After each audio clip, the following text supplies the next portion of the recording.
What is politics? 14 key points. John Spacey updated on February 13, 2025.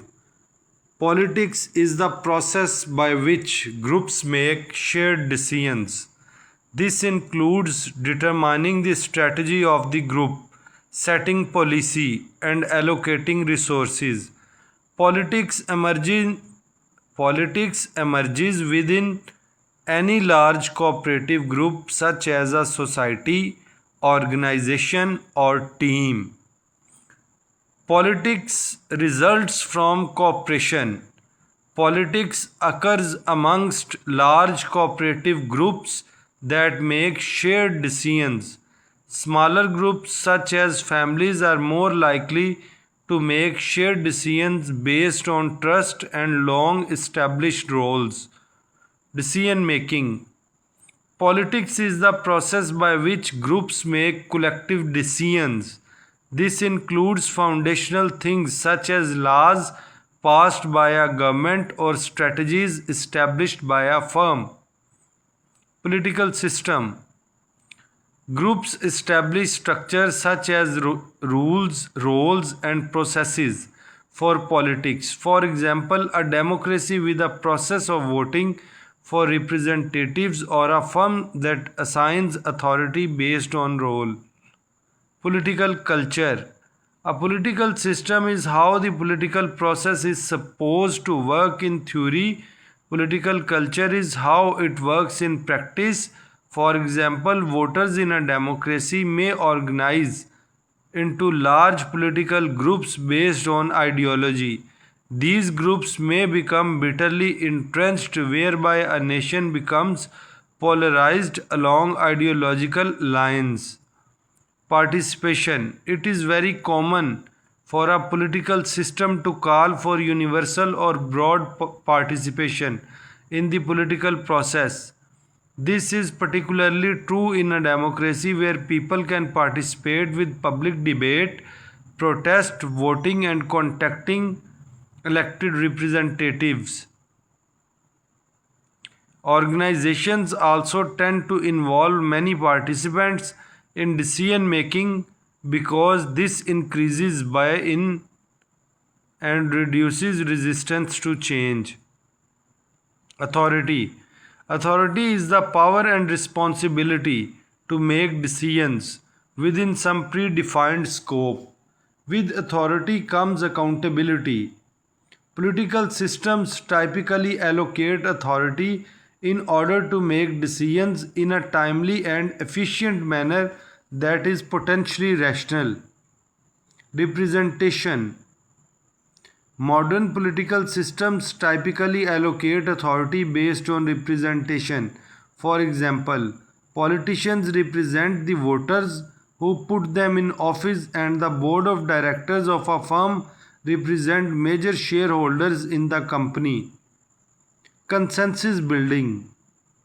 Even where authority for a decision ultimately resides with a person or group of people, there is often a process of consensus building that is used to generate and validate options. This rarely leads to actual group consensus in an individualistic society. However, it is common for collectivist cultures to actually achieve consensus.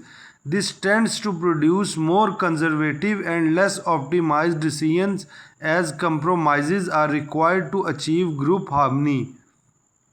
Influence. Influence. If you don't have authority or representation, your main option is to try to influence authority or the opinions of the entire group. Many insiders within a society or organization get good at this to the extent that they have an unofficial type of power. Protest movements are also a means to influence. Likewise, media and participation in media can influence. Corruption. Corruption is when an entity exercises undue influence over authority. For example, a democracy that is supposed to solely controlled by the people that is actually greatly influenced by elites and corporations. Political conflict. Politics can result in the allocation of power, authority, status, and resources, such as money. It also can cover questions of fairness and what we value as a society. This creates an intensive environment where some level of social conflict is more the norm than the exception. This is healthy as long as it remains within the bounds of civility. Any group that agrees on everything is surely suffering from mediocrity and stagnation. Rights and freedoms. Rights and freedoms are limits to the power of an authority. This is important in a democracy where the major rules and this majority could become a tyranny towards anyone outside of this majority. Rights and freedoms must constantly be defended as authority structures will tend to try to extend their power. Diplomacy and negotiation. The term politics applies to cooperative groups such as a society. Relations and cooperation between separate entities are described with other terms such as diplomacy and negotiation. Summary. Politics is the de facto process by which groups make shared decisions. This includes a political system that provides official structures for decision making and political culture that represents the real world complexities of how decisions are actually made. What is politics? The process by which groups make shared decisions. Overview. Political systems that lay out how decisions are to be made. Authority that grants the power to make a decision. Participative processes such as voting and protests. Examples: democracy, corporate decision making, office politics, protest movements, debates. Thank you.